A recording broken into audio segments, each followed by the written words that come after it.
सम्मोहनकारी से बचो।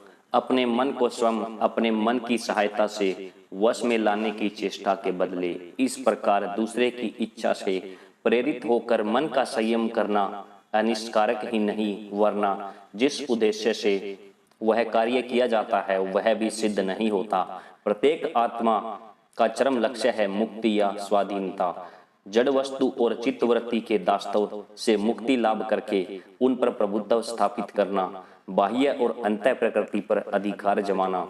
किंतु उस दिशा में सहायता करने की बात तो अलग रही।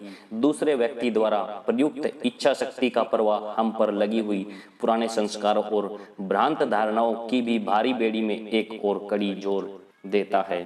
फिर वह इच्छा शक्ति हम पर किसी भी रूप में क्यों न प्रयुक्त हो, चाहे उससे हमारी इंद्रियां प्रत्यक्ष वशीभूत हो जाएं, चाहे वह एक प्रकार की अस्वाभाविक विकृत अवस्था लाकर हमें इंद्रियों को संयत करने के लिए बाध्य करे। इसलिए सावधान, दूसरों को अपने ऊपर इच्छा शक्ति का संचालन न करने देना अथवा दूसरे पर ऐसी इच्छा शक्ति का प्रयोग करके अनजाने उसका सत्यानाश मत कर देना।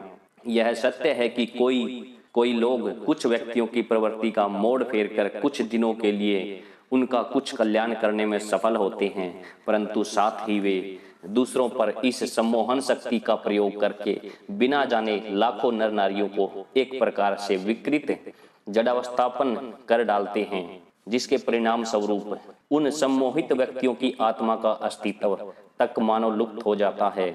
इसलिए जो कोई व्यक्ति तुमसे अंधविश्वास करने को कहता है अथवा अपनी श्रेष्ठतर इच्छा शक्ति के बल से लोगों को वशीभूत करके अपना अनुसरण करने के लिए बाध्य करता है, वह मनुष्य जाति का भारी अनिष्ट करता है, भले ही वह उसे इच्छापूर्वक न करता हो।